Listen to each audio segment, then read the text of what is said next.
যেমন এই যে এখানে 3টা সিরিয়ালে গাড়ি পার্কিং করে রাখা। কেন? ও, এখানে জ্যামের আরেকটা কারণ হচ্ছে সামনে বাইকারের সাথে মনে হয় প্রাইভেট কারের লেগে গেছে। মানে এখানে 3টা সিরিয়ালে আছে অলরেডি, এবার এই ভদ্রলোকে বেরোয় মানে আরেক সাইড দিয়ে যেতে বলে। আচ্ছা, বুঝলাম ওরা মারামারি করে ওরা রাস্তা ব্লক করে রাখছে, ঠিক আছে, বাট এখানে এই যে 3-4টা লেন করে গাড়ি পার্কিং করা, এটার মানে কি?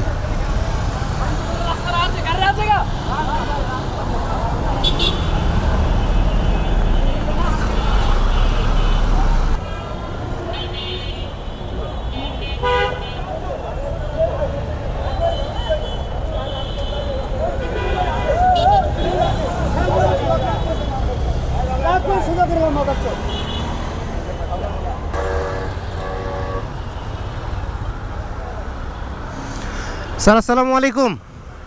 আচ্ছা স্যার, একটা সিরিয়ালে গাড়ি রাখে মানা যায়, 4টা সারি করে রাইখা ওই পাশটা পুরাটা জ্যাম লেগে আছে। ওই যে দেখেন পুরাটা জ্যাম, একটা গাড়ি 4 নম্বরের ইয়ে করে বন্ধ করে রেখে দিছে।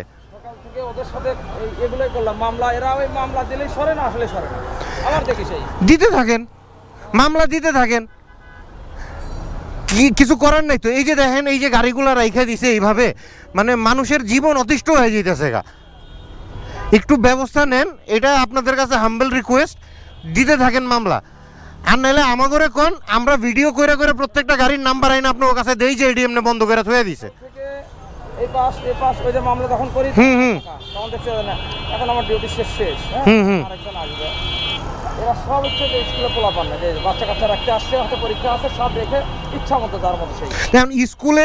এখন স্কুলের পার্কিং নাই, এটা তো আর জনগণের কষ্ট দিয়ে হেরাইয়া করবো না। যুদ্ধ করে যাচ্ছে এখানে, একবার এই পাশ একবার এই পাশ। দেখেন এই পাশটা তখন এই পাশ করলাম, এই পাশ পুরো ব্লক করে দিয়ে রাখছে দুই পাশ। তাহলে তো এটা স্কুল অথরিটিরই ধরতে হবে যে তোমার স্কুলের গার্জিয়ানরা এসে এখানে গাড়ি রাখে। কেউ সহযোগিতা না, সবাই শুধু ছেড়ে দিয়ে রাখছে, সার্জেন্ট বা পুলিশ কাজ করবে, কিন্তু কেউ তো এখানে গাড়ি পার্কিং করে রাখলে তো অন্য 10 জনের অসুবিধা হচ্ছে, এটা কারো মতে না।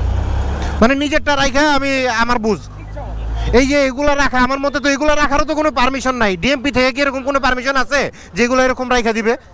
সবগুলো দেখেন বড় বড় কর্মকর্তা, কেউ সুপ্রিম কোর্টের, কেউ বড় বড়, মানে একটা মাথা। সুপ্রিম কোর্ট হোক এখন, তাহলে করতে হইব কি, মানে ক্যামেরা আমার চালু আছে স্যার, আমি আপনার সাথে ইয়ে করবো না, মানে প্রত্যেকটা গাড়ির ভিডিও করে আমরা দিয়ে দিব যে ভাই অমুকে এই ক্ষমতা দেখায় ওনারা গাড়ি এভাবে রাস্তায় রাখতেছে, দ্যাটস ইট। সবগুলো বললাম, এখানে সার্জেন্ট পর্যন্ত যেখানে বলতেছে যে এখানে গাড়ি রাখার কোনো অনুমতি নাই, আপনারা কোন হ্যাডম এরিয়াতে রাখতে পারেন ভাই, এটা আমাকে মাথায় ধরে না। সবগুলো বললাম, বলে স্যার এই বাচ্চা স্কুলে আসতে পারে, স্যার 2 মিনিট, স্যার 1 মিনিট, এই যে আসছে, এইভাবেই চলছে। মানে আপনার ঘরে পুরো অসহায় বানায় থুয়ে দিছে।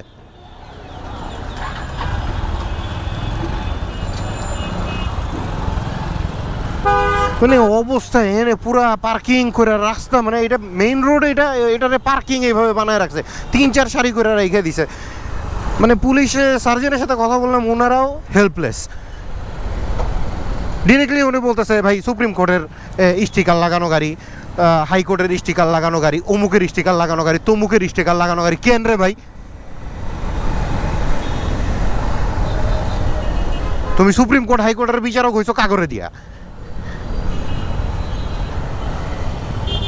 না নিজে বিচারক হয়ে এখন আপনারা মানে জনগণের কথা ভুলে যাবেন?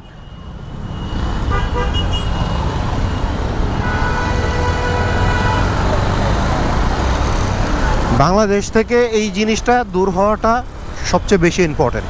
সবচেয়ে বেশি ইম্পর্টেন্ট হচ্ছে এই জিনিসটা দূর হওয়া। এই ক্ষমতা দেখায়া বা এই ক্ষমতার অপব্যবহার, এই জিনিসটা বাংলাদেশ থেকে দূর হইতে হবে। এইসব হ্যাডামগিরি দেখায়া চলার দিন শেষ করতে হবে।